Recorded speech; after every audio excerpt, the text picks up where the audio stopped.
Hi friends, আমি Soma's cooking চ্যানেলে আপনাদের সবাইকে স্বাগত। আজ আমি আপনাদের বানিয়ে দেখাবো তরমুজের আইসক্রিম। এই আইসক্রিমটি বানানো ভীষণ সহজ, যে কেউ একবার দেখলেই বানিয়ে নিতে পারবে। তরমুজ খাওয়া স্বাস্থ্যের জন্য খুবই উপকারী, তাই এইভাবে যদি আইসক্রিম বানিয়ে নেওয়া যায়, ছোট বড় সকলেই খেতে ভীষণ পছন্দ করবে। তরমুজের আইসক্রিম বানানোর জন্য প্রথমে আমি এখানে তরমুজ নিয়েছি 600 গ্রাম মতো। তারপর তরমুজটাকে আমি ছোট টুকরো করে কেটে নিয়েছি আর খোসাটা ফেলে দিয়েছি। এখন বীজটাও আমি এইভাবে বেছে ফেলে দেব।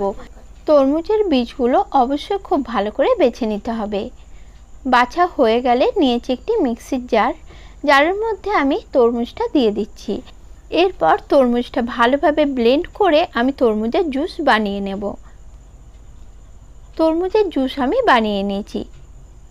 এখন এটা একটি কড়াইয়ের মধ্যে আমি ঢেলে নিচ্ছি। এইভাবে পুরো তরমুজটার জুস আমি বানিয়ে নিয়েছি। এখন কড়াইয়ের মধ্যে আমি আরও কিছু উপকরণ অ্যাড করে দেব। দিয়ে দিচ্ছি 1/4 কাপ চিনি। কর্নফ্লাওয়ার দিয়ে দিচ্ছি 2 টেবিল চামচ। কর্নফ্লাওয়ারটা দিলে তরমুজের জুসটা তাড়াতাড়ি ঘন হয়ে যায় আর আইসক্রিমটাও খুব ভালোভাবে বসে। সব কিছু ভালোভাবে মিশিয়ে নেওয়ার পর গ্যাস অন করে কড়াই আমি বসিয়ে নিয়েছি। এখন এটা নাড়াচাড়া করে ভালোভাবে তরমুজের জুসটা আমি ফুটিয়ে ঘন করে নেব। আইসক্রিমের কালারটা আরও সুন্দর করার জন্য আমি এখানে 2 ফোঁটা দিয়ে দিলাম রেড ফুড কালার।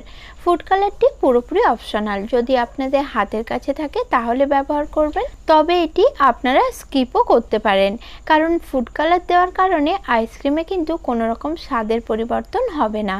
এখন আমি মিশ্রণটা খুব ভালোভাবে ফুটিয়ে নিয়েছি আর দেখুন মিশ্রণটা আগের থেকে অনেকটাই ঘন হয়ে গেছে। এইভাবে আরও 5 মিনিট মিডিয়াম লো ফ্লেমে মিশ্রণটা আমি ফুটিয়ে নিচ্ছি।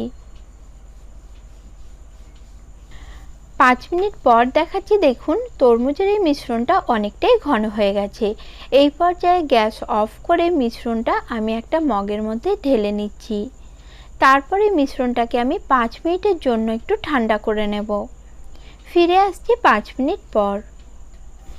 এখন যে মোল্ডের মধ্যে আমি আইসক্রিমগুলো বসিয়ে নেব, সেই মোল্ডটা নিয়ে নিয়েছি আর এর মধ্যে এখন আমি তরমুজের মিশ্রণটা ঢেলে নিচ্ছি। তবে আইসক্রিম মোল্ড যদি না থাকে তাহলে মার্কেটে নর্মালি চা কফির জন্য যে কাগজের কাপগুলো কিনতে পাওয়া যায়, সেগুলোতেও আপনারা আইসক্রিম বানিয়ে নিতে পারেন। তাতেই কিন্তু আইসক্রিম খুব সুন্দরভাবে সেট হয়ে যায়। পুরো মোল্ডের মধ্যে আইসক্রিমের মিশ্রণটা আমি ঢেলে নিয়েছি। এরপর মোল্ডের যে ক্যাপগুলো আছে সেগুলো একে একে আমি লাগিয়ে দিচ্ছি। একটি মোল্ডের ক্যাপ আমার হারিয়ে গেছে, তাই সেখানে আমি প্লাস্টিক দিয়ে মুখটা বন্ধ করে দিয়েছি। প্লাস্টিকের পরিবর্তে আপনারা ফয়েল পেপারও ব্যবহার করতে পারেন। এরপর প্রতিটা আইসক্রিমের মধ্যে আমি আইসক্রিম কাঠিগুলো দিয়ে দিচ্ছি আর আইসক্রিম মোল্ডটাকে আমি ডিপ ফ্রিজে রেখে দেব 8 থেকে 10 ঘন্টার জন্য। আপনারা সারা রাত্রিও রেখে দিতে পারেন। টোটাল 10 ঘন্টা পর ফিরে এলাম। এখন আমি আইসক্রিমের ক্যাপগুলো খুলে নিচ্ছি আর দেখুন আইসক্রিমগুলো কিন্তু খুব সুন্দরভাবে সেট হয়ে গেছে। এখন মোল্ড থেকে আইসক্রিম আমি বার করে নিচ্ছি। রেসিপিটি আপনাদের কেমন লাগলো আমাকে কমেন্টে অবশ্যই জানাবেন। নমস্কার বন্ধুরা।